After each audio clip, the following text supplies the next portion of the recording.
At one point in the discussion, I brought up the fact that the Quran, according to various hadith narrations, is going to intercede for Muslims on the day of resurrection. And in addition to that, I pointed out in certain versions, it tells us that the Quran will do so by appearing as a pale man. When Uthman asked us to show that to him, I simply mentioned that it's found in Tirmidhi, and he said, where? I found this kind of humorous because every time I hear Muslims cite hadith, they simply say it's in Bukhari, it's in Muslim, it's so forth. But he wanted us to give him the exact number and so forth. However, David was standing right there next to me, and he pulled up a version of the hadith that's found in Ibn Majah, and I actually hadn't even seen that one before. I was familiar with the one in Tirmidhi. And when David brought this up, Uthman replied by saying, oh, no, that's a weak hadith. But then David pointed out to him what says right here in the Darussalam, it says it is Hassan. But in opposition, Sheikh Uthman kept insisting, no, it's weak. Here is the clip of Sheikh Uthman where you can see him saying, no, it's not Hassan, it's weak, it's da'if, it's not to be trusted.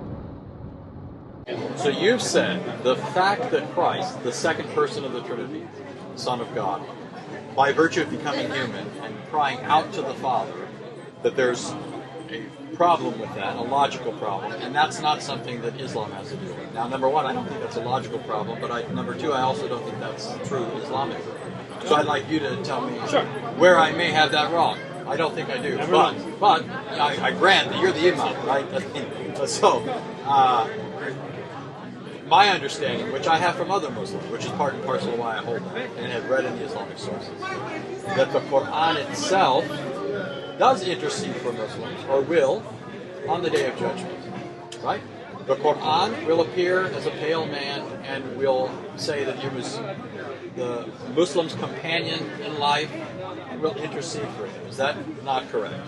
Can you give me a reference for that? That's in the hadith. Which hadith? Seriously, you don't think I'm going to go back? I mean, like, I don't know. Are you saying that's not in the hadith?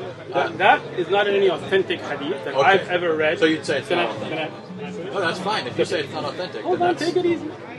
So, to say the Quran will appear as a pale man, and what did you say it would be with the Quran will intercede for Muslims and will say that it as a pale man.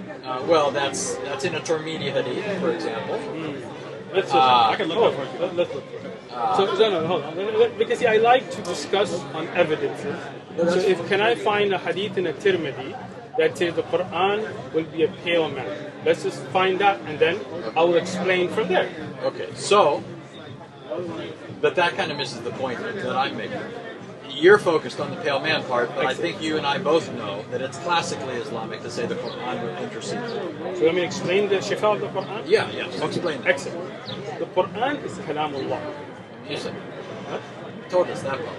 That's part of the explanation. Okay, Take it easy, Andy. Okay. The Quran that is read by us, right? When we read the Quran, that Kalamullah will be an evidence for us. Do you understand what I mean?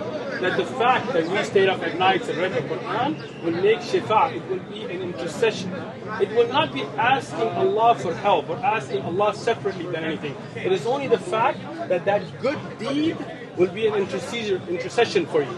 Like if you had read the actual hadith, it talks about the Quran and another hadith about the siyam, the fasting. Right? We don't say fasting by itself is an entity, but it's the deed that is intercedes for you. So does the hadith say that the deed of reciting the Quran will intercede for you, or does the hadith say the Quran will intercede? Again, so this is the thing. When you say Al-Quran was Siyam, these two will be shifa. They will be an intercession. Right? So what does that mean? That it is that deed of reading the Quran. Do you understand what that means now? I understand what you're claiming. Okay. That's just not what the hadith says. I searched for it. The first one that popped up, I know it's in Tirmidhi, but the first one that popped up was in Ibn Majah. So in Tirmidhi, there is no such hadith that says the Quran. There is. That's just the first one that popped up when I did. Can we look at the Tirmidhi one first? Okay, I'll find the Tirmidhi. But notice the Ibn Majah version says the Quran will come on the day of resurrection like a pale man and will say, I am the one that kept you awake at night and made you thirsty during the day. Excellent. So let's now go to. Hold on, take it easy. Yeah? You're trying to see that. No, take it easy. This is why.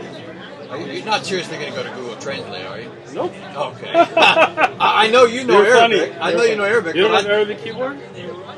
Okay. I was just going to show you the takhrij. You know what takhrij is? Okay. The checking of the narration. Okay. This narration of Ibn Majah is a very weak narration. They didn't grade it this week. Can you show me their grading? Yeah, it's in Hassan. Listen back. It's in Arabic now. You just ruined his phone. You can't see anything in English he'll now. see. Where does it say Hassan? No, this is Darus Salam's grading, right? So this is not Sunnah.com, just a website. Okay? So Darussalam. Darussalam is a publishing house, right? That's not the Yeah, grading. but they gave the rating according to Hadith scholars, right? They're not just making it up. No. So we need to. I know this hadith, and that's why I was telling you, right? And I can show you the weakness in it if you like. Darussalam is a publishing house, not a scholar itself, right? Their grading by itself is not a hujjah, it's not an evidence. You have to look at the evidence from the scholars of hadith. That's what I'm saying. That's why I asked you, right? Now, if you like, and if you, how long are you going to send me? So just let me just finish. How long are you going to send me? we're leaving tonight. I was going to invite you to my house. I have it in my Man, I appreciate the fact that you would have invited You got us. dinner, you got tea, I got you. Right? And I would sit with you and explain to you from the Sharh of Ibn Majah why this hadith is da'if actually. Because I teach Aqidah and I taught the subject. Now, interestingly, in addition to the fact that the Darussalam version says Hassan, whereas Uthman kept saying Da'if, weak, I was mentioning to Sam later this part of the conversation, and then Sam was pointing some things out to me. Yes. Darus Salam publications, they're a Salafi publication, and unless the compiler himself, let's say Tirmidhi, states in the hadith, the grading, he'll say Hassan Gharib, it's good, it's strange, or Hassan Sahih.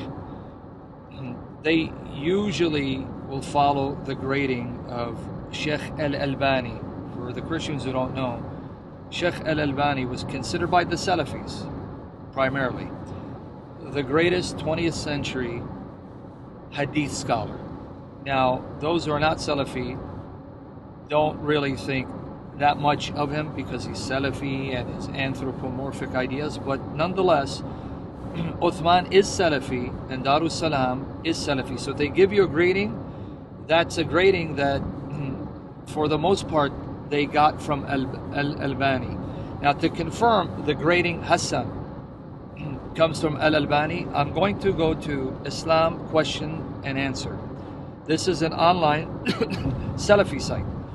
It's question 93151. 93151.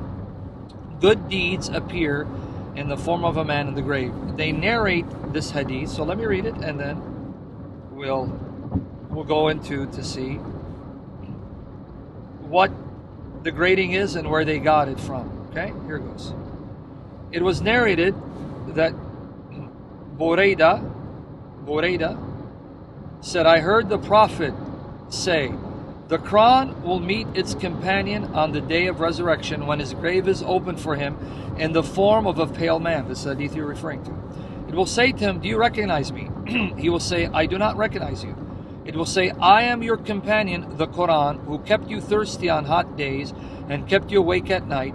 Every merchant benefits from his business, and today you will benefit from your good deeds.